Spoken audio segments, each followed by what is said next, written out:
ক্ষমতায় গেলে দুর্নীতির বিরুদ্ধে জিরো টলারেন্স নীতি নেবে বিএনপি। রাকিব হুদা আওয়ালের বিচার এবং শাস্তি হওয়া উচিত মন্তব্য করেছেন রিজভী। 8 আগস্ট দ্বিতীয় স্বাধীনতা নষ্টের ছাড় দেওয়ার এবং বিপ্লব বেহাতের কর্মযজ্ঞ শুরু হয়েছে, এমনটাই মন্তব্য করেছেন সার্জিস আলম। প্রধান উপদেষ্টার সঙ্গে সিইসি সাক্ষাৎ।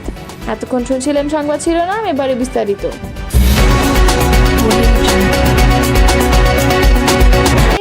সিইসি হলেন 2014 সালের নির্বাচনে তৎকালীন সিইসি কাজী রকিবউদ্দিন আহমেদ, 2018 সালের নির্বাচনে তৎকালীন সিইসি একেএম নুরুল হুদা এবং 2024 সালের নির্বাচনে তৎকালীন প্রধান নির্বাচন কমিশনার কাজী হাবিবুল আওয়াল। এরা গণতন্ত্র ধ্বংসকারী, এদের আইনসঙ্গতভাবে বিচার হওয়া উচিত এবং শাস্তি হওয়া উচিত বলে মন্তব্য করেছেন বিএনপি সিনিয়র যুগ্ম মহাসচিব অ্যাডভোকেট রুহুল কবির রিজভী। বৃহস্পতিবার নয়াপল্টন সংবাদ সম্মেলনে দলের কর্মসূচি ঘোষণাকালে তিনি এই মন্তব্য করেন। 24-এর গণঅভ্যুত্থানের স্মরণে 1 বছর পূর্তি উপলক্ষে বিভিন্ন কর্মসূচি ঘোষণা করে বিএনপি। রিজভী বলেন, মানুষের অপদস্থ হোক সেটি আমরা কখনো করব না। মানুষের অপরাধ থাকলে তার আইনসঙ্গতভাবে বিচার হবে, ন্যায্য বিচার হবে, সে যেন উপযুক্ত বিচার পায়। সাবেক সিইসি নুরুল হুদা, রাকিব, হাবিবুল আওয়াল তারা দেশের গণতন্ত্র ধ্বংস করেছে, দেশের গণতান্ত্রিক প্রতিষ্ঠানগুলোকে ধ্বংস করেছে এবং তছনছ করে শেখ হাসিনার ক্ষমতাকে পার্মানেন্ট করার অপচেষ্টা চালিয়েছে। এজন্য শুধু আমরা ধিক্কার ও ঘৃণা জানাই না, এদের বিচার হতে হবে, অবশ্যই সেটা আইনসঙ্গতভাবে। শেখ হাসিনা যে পথ দেখিয়েছে আমরা সেই পথে যাব না, আমরা যাব গণতন্ত্রের পথে, আইনের পথে। এজন্যই তো আমাদের 16 বছরের আন্দোলন সংগ্রাম। আইন হাতে তুলে নেব না। কেন আমরা একজনকে ঢিল বা ডিম ছুঁড়ে মারব, গলায় জুতার মালা পরাবো? সে অন্য দলের হোক, তার অপরাধের ন্যায্য বিচার হতে হবে। সাবেক 3 নির্বাচন কমিশনার গণতন্ত্র ধ্বংসকারী, অবাধ সুষ্ঠু নির্বাচনকে তারা মাটি চাপা দিয়েছে। কাউকে লেলিয়ে দিয়ে বেআইনিভাবে রাস্তার মধ্যে যাকে তাকে আঘাত করতে হবে না, এটা আমরা করব না। তিনি বলেন, আমরা গেল 16 বছর কখনো খেতে পেরেছি, কখনো খেতে পারিনি, অধিকাংশ দিন ঘুমাতে পারিনি, রাতের পর রাত আমাদের এইভাবে জীবনযাপন করতে হয়েছে। গুম খুনের প্রতিবাদ করতে গিয়ে কতদিন রিমান্ডে ছিলাম তার হিসাবও নেই। সন্ত্রাসী, মাদক কারবারিদের সাথে আমাদেরকে কারাগারে রেখেছিল শেখ হাসিনার পুলিশ। তার পরিবারে ছিল একচ্ছত্র অধিপতি, তার ছেলেমেয়েরা ছিল রাজপুত্র কন্যার মতো এদেশকে চালিয়েছে। ইচ্ছামতো জনগণের টাকা লুটপাট করেছে, সেই টাকা পাচার করে তাদের উত্তর প্রজন্ম যাতে সুখে শান্তিতে থাকতে পারে সেই কাজ তারা করেছে। এজন্য দুবাইয়ে দেখা যাবে যত অট্টালিকা সব আওয়ামী লীগের নেতাদের, অথবা কানাডায় অথবা সিডনিতে। তিনি বলেন, শেখ হাসিনা বলতেন তার কোনো সম্পত্তি নেই, কিন্তু দেখা গেল পূর্বাচল সিটিতে তার নামে, তার মেয়ের নামে, তার ছেলের নামে, ভাগ্নির নামে এবং ভাগ্নির নামে 10 কাঠা করে প্লট। দুদকের তদন্তে বের হয়ে এসেছে শেখ হাসিনার কোথায় কোথায় সম্পদ আছে তা একেবারেই স্পষ্ট। জাতীয় নাগরিক পার্টির উত্তরাঞ্চলের মুখ্য সংগঠক সার্জিস আলম এক ফেসবুক পোস্টে দ্বিতীয় স্বাধীনতা বিষয়ে তার মতামত প্রকাশ করেছেন।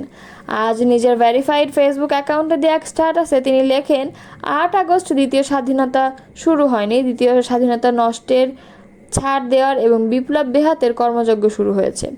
এছাড়াও তিনি আরও উল্লেখ করেন 5 আগস্ট জুলাই গণঅভ্যুত্থান দিবস এবং দ্বিতীয় স্বাধীনতা দিবস।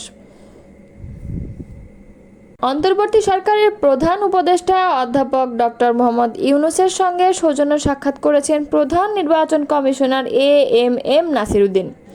বৃহস্পতিবার বিকেলে রাষ্ট্রীয় অতিথি ভবন যমুনায় ওই সাক্ষাতে মিলিত হন তারা। এর আগে নির্বাচন কমিশনের সিনিয়র সচিব আক্তার আহমেদ জানান, ভোটার তালিকায় কারা যুক্ত হবেন তা নির্ধারণ করবে নির্বাচন কমিশন।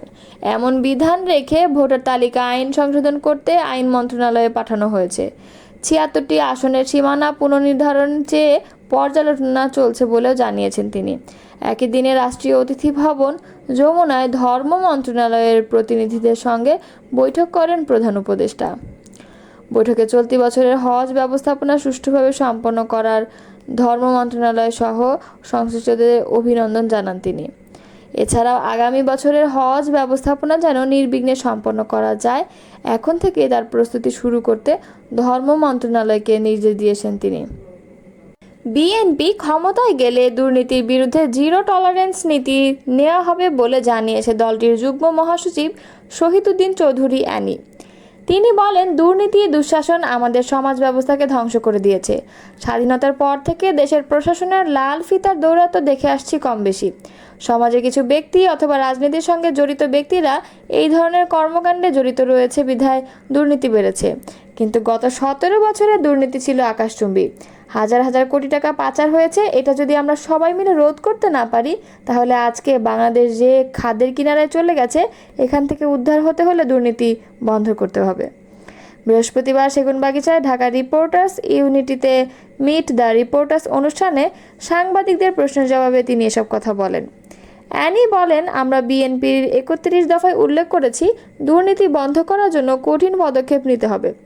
দুর্নীতি দূর করতে দলের ভারপ্রাপ্ত চেয়ারম্যান তারেক রহমানের নেতৃত্বে আমরা এখন থেকেই কাজ শুরু করেছি। এটা বিএনপির জন্য একটি কঠিন চ্যালেঞ্জ। এই কঠিন চ্যালেঞ্জ গ্রহণ করার জন্য আমরা প্রস্তুত আছি।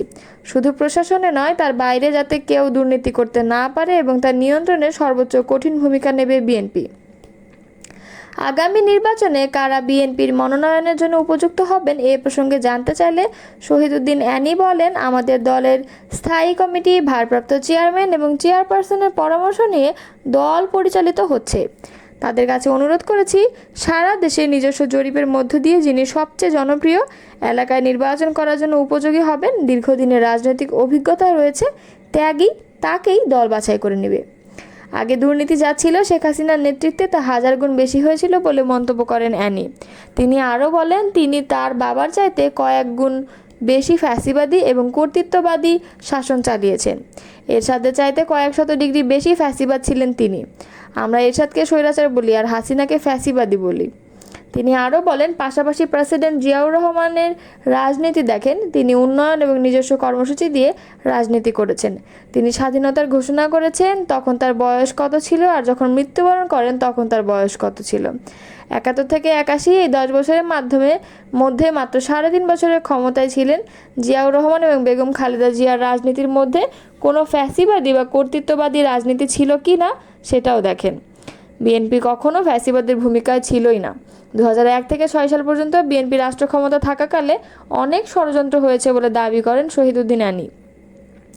তার নামে নানা অপপ্রচার করেছে, হাওয়া ভবন দিয়ে তার রাজনৈতিক ভাবমূর্তি নষ্ট করতে চেয়েছে, যাতে তারেক রহমান তার নিজস্ব চিন্তা চেতনা দেখাতে না পারে। বিএনপি ক্ষমতায় গেলে বহির্বিশ্বে বাংলাদেশের ভাবমূর্তি উন্নয়নে কী ধরনের উদ্যোগ নেবে জানতে চাইলে অ্যানি বলেন, বিদেশে আমাদের বন্ধু থাকবে, প্রভু থাকবে না। জিয়াউর রহমান সার্ক গঠন করে রেখেছিলেন। আমাদের পার্শ্ববর্তী 7টি দেশ মিলে এটি একটি অ্যাসোসিয়েশন। যে কোনো সময় আলাপ আলোচনার মাধ্যমে সুন্দর সমাধান হয়ে যায়, কিন্তু বিগত আওয়ামী লীগ সরকার সার্ককে পুরোপুরি অকার্যকর করে দিয়েছে।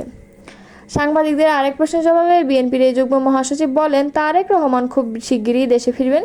তার ফেরার জন্য লন্ডন ও বাংলাদেশের প্রস্তুতি চলছে। তাকে বরণ করে নেওয়ার